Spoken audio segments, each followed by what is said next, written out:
I want you all to take a look at this video clip here.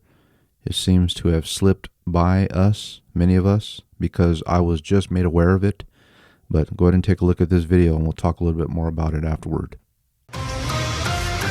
It happens in seconds. Moms and dads, you know that feeling. Your child gets lost in a store, maybe just wanders off for a second or two. Your heart stops, though.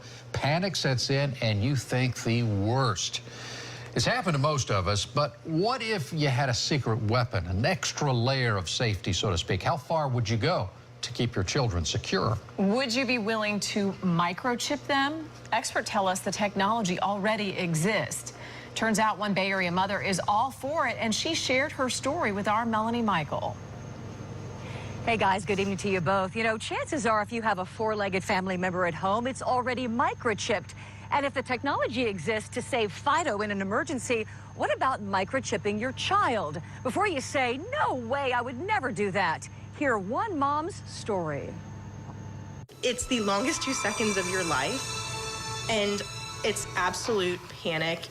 My son back. We've seen it in movies. Is that my daughter? Over and over again, children gone missing. It's terrifying. For Stephanie Rodriguez Neely, life is busier than ever, with 4 children, including a newborn. She knows scary situations can happen in an instant, and for her, it has. If it'll save my kid, there's no step that's too extreme. Stephanie's teenage daughter is a special needs child, prone to wander off and trust strangers. For that very reason, Stephanie wholeheartedly welcomes microchipping a child. If a small chip the size of a grain of rice could have prevented a tragedy, I think most parents, hindsight would have said, I wish I would have done it. But Stephanie is in the minority in her Tampa Bay moms group, where other mothers call this too sci-fi and invasive. You're putting a battery in your kid, you're putting a chip in your kid, and where does it stop? Turns out the technology to microchip your kids has existed since the early 90s, but hasn't really caught on. Is it a little too science fiction for you?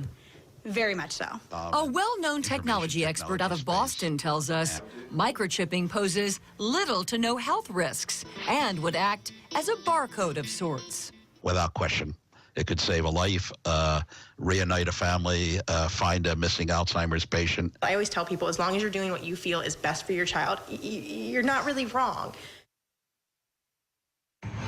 And guys, this is what we're talking about, the microchip. I don't know if you can see it in my hand. It's the size of a grain of rice, very, very small. And the expert that we spoke with actually tells us that barcodes were introduced in the late 1960s. And back then, people thought, this is way too invasive and too weird. And now barcodes are so commonplace that we don't even think about them anymore. The expert tells us this will happen sooner rather than later. Well, and Mel, you said that the technology's been around since the 90s or whatever, but I mean, have companies actually tried this? That's a different scenario.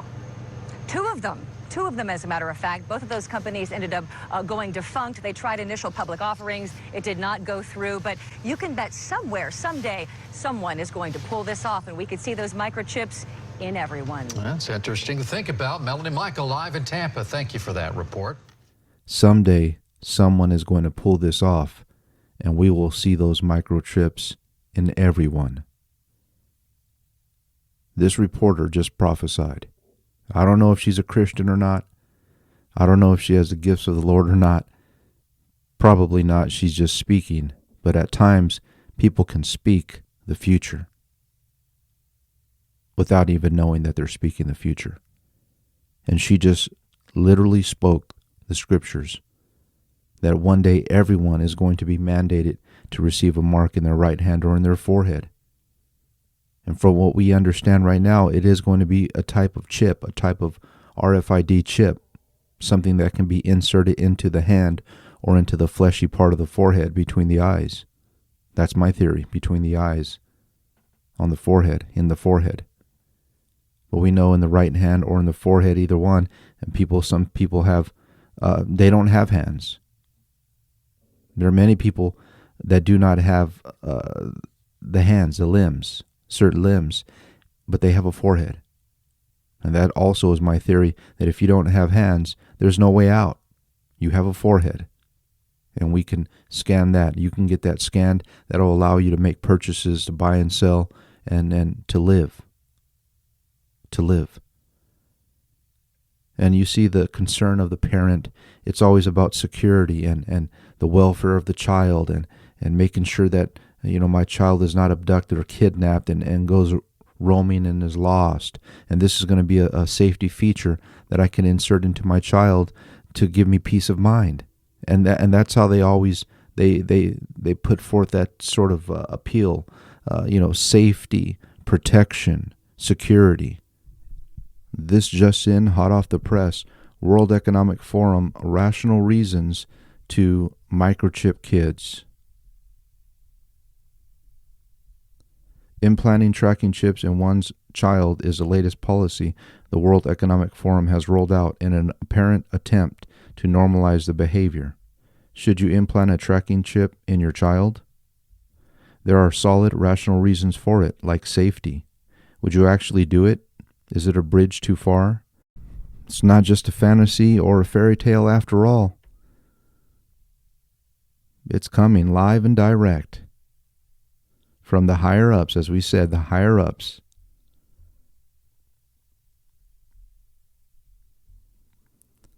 Don't have to worry about being kidnapped. Don't have to worry about abductions. Don't have to worry about getting lost. None of that. This will give you peace of mind, and it'll provide safety for you and your child and your household. Get your chip today. Get your chip today. I mean, you can take a look at videos from like the 70s or 80s where they were already talking about developing certain types of technologies that can be inserted into the human being for monitoring, for tracking, for security reasons. And now, as you heard this person here in the video, he said that it's a type of barcode. It's a type of barcode underneath the skin. Very interesting. And we just spoke about the Palm Pay, how people can now wave their palm over the device there, and they can check out their groceries, check out books, check out certain products from the stores and make payments. That's already existing. 20, 30 years ago, these were like fantasies. These were not even developed yet to the extent that they are now. And now we literally have them. Well, at least in our state in California.